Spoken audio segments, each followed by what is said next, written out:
Rex, do you think that yesterday for you was more about how good the Raiders are or how vulnerable maybe the Chiefs are? I think it's how vulnerable the Chiefs are. And Greeny, we saw it 2 other times already this year. The Chargers, they're lucky to escape that one with an overtime win over the Chargers. We saw it. They beat New England with a backup quarterback. Right. So we saw it. That defense isn't as good as it was at the end of last year, and it makes them vulnerable that way. So to me, I think it was more about how vulnerable the Chiefs are compared to how good the Raiders are. What do you think, RC? He's right. The Chiefs have looked pretty human most of the games in this season. I think we need to watch how we just loosely throw around vulnerable, like they're still not going to be 13-3, 12-4, but this is who this team is. I don't think that anyone will look at this roster in its totality and say it's the best overall team in the league, but they still have Patrick Mahomes. This is what the Kansas City Chiefs need to realize, though. People are starting to put teams together to beat them. The explosiveness of the Las Vegas Raiders is about being able to put up points so you can play with Patrick Mahomes and the Kansas City Chiefs. And we have to give credit to the Kansas City Chiefs defense in this respect. The reason they won down the stretch and the reason they won in the playoffs was because they were able to create stops when they needed them. That's also been what's kept them afloat this season. When they couldn't score against the Chargers, they were able to stay in the game because of defense, timely turnovers. Also, go back to the Monday nighter against the New England Patriots. They weren't scoring earlier, only a couple of field goals in the first half, but that defense stepped up. This defense totally got blown out of the stadium yesterday. And when you saw that, and when Patrick couldn't move the ball a little bit, that's when the Raiders took control. The Kansas City Chiefs had 22 second-half yards at 6:30 left to go in the fourth quarter. Think about that. For that defense of the Raiders to play so well and then also attack the secondary of the Kansas City Chiefs the way that they did, that's large. And I think other teams will look at this and say, this is how we have to beat this team.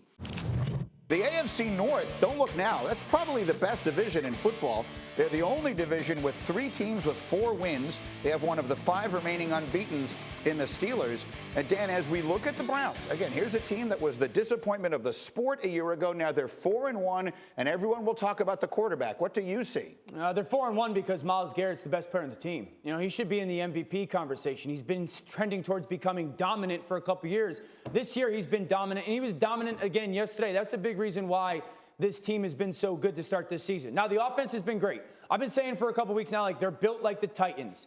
Come out early in that game, hard ball play action, push the ball downfield, take some leads, and then salt the game away with the run game. They're doing that. Great motion, all that stuff. And Baker early on in this football game was great in the pocket, incredibly decisive, making good decisions, pushing the ball downfield as part, again, of that play action pass, but also the ball distribution. Like, that was really good early on in this game. Baker looked great, but I do have a concern about this football team moving forward. Baker has not been good in the fourth quarters the past couple weeks. The past 2 weeks, they've asked Baker Mayfield to kind of end the game in the pass game in the fourth quarter. The last 2 weeks, he's 7 of 18 in the fourth quarter, 1 touchdown, 2 interceptions. He's got the worst QBR in football. It hasn't shown itself, and Rex, you know this. Winning in the NFL covers a lot of things. It doesn't cure stuff. Yeah. That is covering some stuff that they're winning. But at some point, they're going to go, Baker, you got to go win the game in the fourth quarter. We need you to go make that throw. And I get a little bit concerned right now that it's not showing itself to be the case. But they are sitting at 4-1. I want to do both teams in this one here. Ryan Clark, let me come to you. The Colts seem to have the building blocks of a championship football team, and the question is, do they have the quarterback? What do you see?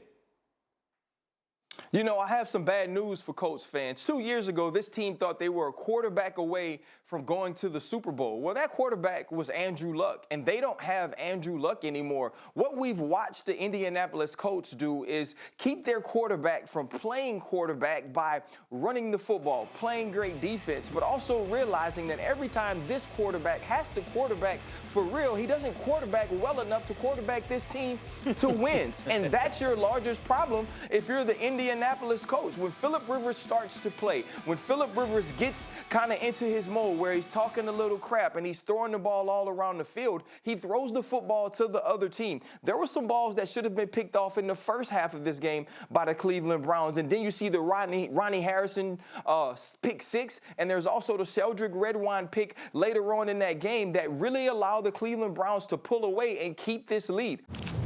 Here's what you said, Greeny. If Ben is healthy, if the wide receivers can play, if they can find a number 1, if Juju Smith-Schuster is a number 1, this offense can move the ball, then they're going to be great because this defense is dominant. Well, what we've seen is Ben is back. What we've seen is that Chase Claypool has the makings of a number 1 wide receiver, much in the form of a DK Metcalf, like we've seen him ascend in Seattle. But the becauses aren't the same. Minkah Fitzpatrick isn't making plays on the ball, and when he's not making plays on the ball, he doesn't affect the game at all. They have Edmonds, who's the strong safety, who is not doing the other things that become a complementary piece to what a great middle-of-the-field free safety should be. Yesterday, the linebackers were just okay. Miles Sanders goes 74 yards on a drop. They still have TJ Watt. They still have Bud Dupree. But if this defense doesn't start to play better, I can't put them over the Kansas City Chiefs. I can't put them over the Baltimore Ravens. They're still in the fight with the Cleveland Browns and teams of that nature. And so though where I'm encouraged that they're undefeated, I truly believe in their head coach. I believe in Big Ben in this offense. I need to see more of this defense to tell me that they are the cream of the crop of the AFC North. Well, let me turn to my professor of defense over here, and that's Rex Ryan. Do you see enough in these Steelers that their defense can get to a place where they can be a legit Super Bowl threat in the AFC? Yeah, I definitely see their defense getting better because you're going to have, look, here's what we know they have. They got 2 of the best edge rushers in the league, right, with Watt and Dupree. They have one of the best inside rushers in Hayward. I agree with Ryan Clark, like, Minkah Fitzpatrick, I'm waiting. Where are these plays? And we've had the discussion, Ryan, have had these discussions about how good really is Minkah Fitzpatrick. Last year he was, in the conversation for MVP. We're not seeing the same guy for whatever reason. Thank you for watching ESPN on YouTube. For live streaming sports and premium content, subscribe to ESPN+.